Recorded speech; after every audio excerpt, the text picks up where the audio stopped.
Dans cette vidéo, on va voir comment utiliser l'audio d'iMovie au mieux. Dans une première partie, on va voir comment mêler deux titres, puis on verra comment faire des fondus entrants et sortants, on verra comment couper le son de tout le projet, on verra les effets audio et on verra comment on fait la voix off. Dans cette première partie, on va voir comment enchaîner deux pistes musicales par exemple. Si vous avez un projet qui dure 10 minutes, vous avez peut-être envie d'enchaîner plusieurs titres et qu'il n'y ait pas de coupure. On aura créé un nouveau projet et on va prendre un arrière-plan qui va servir de base en fait vidéo. On va l'étendre de façon à ce qu'il couvre toute la partie audio et on va pouvoir ajouter nos pistes. Donc j'en prends une et je vais mettre une deuxième piste un petit peu plus bas. Là, ce qui se passe, si je joue la piste, je vais avoir un mélange des deux pistes. On va revenir là où se trouvent nos pistes. Et on va pouvoir commencer l'enchaînement. Donc là, ce qui se passe, c'est que vous avez les deux pistes au même niveau sonore. Ici, l'idée, c'est de mettre un fondu sortant sur la première piste musicale, puis un fondu entrant sur la seconde. Pour cela, on va utiliser les images clés et on va utiliser la touche CTRL du clavier. On va sélectionner la première piste. Je vais appuyer sur CTRL et je vais cliquer là où il y a la ligne et ça va rajouter un petit marqueur. Donc je clique tout en maintenant CTRL et je fais exactement la même chose pour la seconde piste.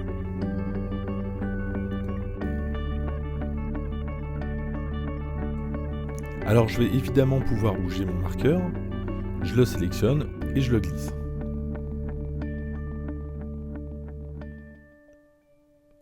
Et lorsque je vais sélectionner mon marqueur, si je le descends, vous allez voir l'effet fondu sortant, donc dans ce cas-là, va être effectué. Vous voyez, là on voit que le son va baisser sur cette partie-là. Je peux évidemment étirer et je vais faire la même chose, mais de l'autre côté, pour la seconde piste. Et là, on va avoir un fondu entrant. Donc ça concerne les pistes musicales, mais je peux faire exactement la même chose avec les pistes vidéo, et c'est ce qu'on va voir tout de suite. Donc je suis ici, et on va faire ça avec une piste vidéo. Je mets la piste vidéo dans la timeline, la voilà, et vous voyez, ici, j'ai la piste, la partie audio de la piste. Je peux évidemment réduire et augmenter jusqu'à 400% le volume. Je peux aussi couper le son si je mets à 0.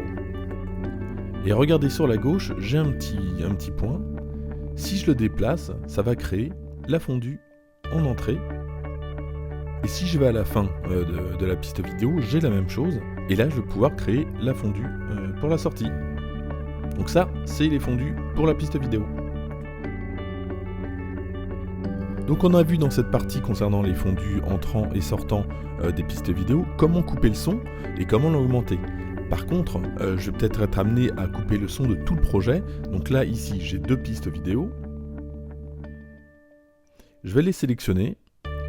Alors pour sélectionner les pistes vidéo, j'ai deux possibilités. Soit je sélectionne celle que je veux et je maintiens la touche commande, ça sélectionne simplement celle que j'ai cliquée. Ou alors je sélectionne tout, et comment je fais ça? Je prends la première, j'appuie sur majuscule, et je clique sur la dernière. Là, tout est sélectionné.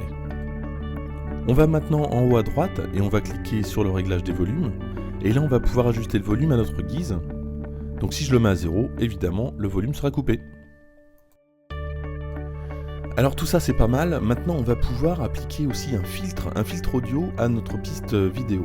Donc pour cela, on va sélectionner une piste audio, et on va aller en haut à droite dans la partie des filtres. Voilà, ici donc on a plusieurs filtres. On a un filtre robot, un filtre radio. Et lorsqu'on va cliquer sur l'un des filtres, ça va appliquer le filtre à la piste vidéo sélectionnée. Donc ça c'est plutôt sympa pour faire des petits films un petit peu rigolos. On termine cette vidéo concernant iMovie avec la voix off.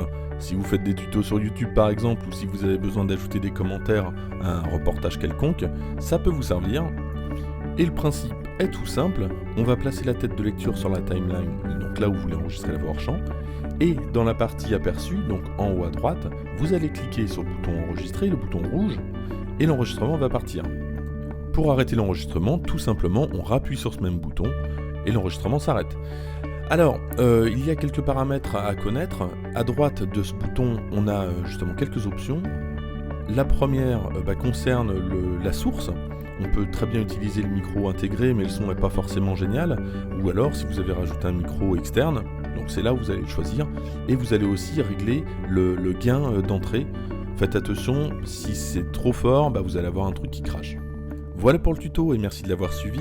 J'attire simplement votre attention sur un dernier point concernant les marqueurs de battement. Les marqueurs de battement, c'était une fonction qui existait dans les anciennes versions d'iMovie mais qui n'existe plus dans la dernière version et qui permettait alors schématiquement d'associer une piste vidéo avec le rythme d'une piste musicale. Donc si vous avez besoin de cette fonction-là, il faudra repartir sur une version iMovie un petit peu plus ancienne. Cette fois-ci, c'est bien terminé et n'hésitez pas à vous abonner. À bientôt.